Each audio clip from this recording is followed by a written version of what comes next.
Studio 33 AD, Catholic Media. Welcome to Studio 33 AD, Catholic Media. I am here today with these two ladies, and they will tell you a little bit about why they're here and introduce themselves. Hi, I'm Carol Brown. I'm with Salt and Light Catholic Radio, and I'm also a parishioner here at St. John's. And I'm Mary Jo Dixon, and my husband Scott and I are volunteers with Salt and Light Radio, members of Our Lady of the Rosary Parish in East Boise, and we assist with taking the banners around the diocese. Awesome. So tell us a little bit about the banners and what they kind of show and why they're going to be in the cathedral. Well, in about 2018, we heard about this amazing exhibit. It's a Vatican-approved exhibit. It's in the United States thanks to the Real Presence Eucharistic Education and Adoration Society. And so it was created by Blessed Carlo Acutis. At the time, in 2018, he was only a servant of God. So he's gone on this journey to sainthood. And he passed away when he was 15 of leukemia. But he was an avid computer enthusiast, daily communicant. He loved the Eucharist so much, and he researched all these miracles and put them together in this beautiful display. And now that he's deceased, this is kind of his passion, and it's going worldwide. And so we heard about it at Salt and Light Radio, and we wanted to create a display.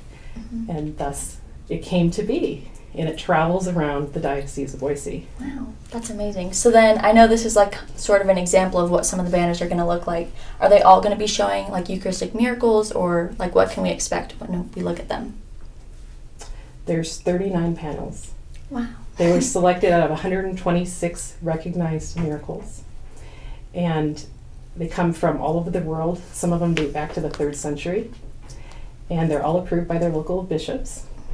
And all contain a story about how they came to be, and artwork portraying the miracle itself.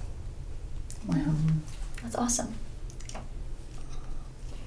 And I would certainly encourage families to bring their children. There's a favorite of mine. It's called Salzano, the Miracle at Salzano, Italy. And it tells a story of how even the donkeys were in adoration. And that was a really incredible miracle. So I hope families will come and spend some time and just immerse themselves in the beautiful display. It is an art exhibit, so plan extra time. It'll be here multiple weekends here at St. John's. And so it's reading and looking at the art and reflecting, and you get touched. So you can come one and done or come multiple times and take a time. And the purpose of the exhibit is to increase awareness about the real presence, especially this time of the Eucharist. And so hopefully it instills in people a greater love of the Eucharist, and you're going to want to stay and come for adoration. It'll be up during adoration. St. John's offers adoration after daily Mass weekdays until 12. So just a time to grow in your relationship with Christ and a greater knowledge about these miracles that have been approved. We didn't really talk about what a miracle is for those that may not know. Yeah, definitely. Okay. I'm not a theologian or anything, but so I have my little notes here. It's an unexplainable phenomenon occurring after transubstantiation. And hosts can visibly transform into human tissue. They've survived fire. Hosts have bled. And they've also sustained people for long periods of time on the Eucharist alone. In order to be considered a miracle, it's investigated by a special task force. I recall there was a possible Eucharistic miracle in Utah. And it was like, oh yeah, that makes sense. In Utah, that'd be phenomenal. But they investigated, and it was red mold. So they take these investigations very seriously if it's really a miracle or not before they proclaim it so. They even use secular sources to investigate and confirm it. All the beliefs in the approved miracle, it's not mandated by the Catholic Church, but can be a reassurance to believers in the true presence of Christ there. Wow. That's amazing. So we will be having these in the cathedral for the next couple weekends, I'm sure. So definitely go and check them out. Is there anything else you guys would like to add? I'd just like to say that it spans quite a bit of history as well. The oldest miracle is from maybe the 3rd or 4th century on down to currently like 2008. There's a miracle in Poland, so be sure and look for those. All right. Thank you.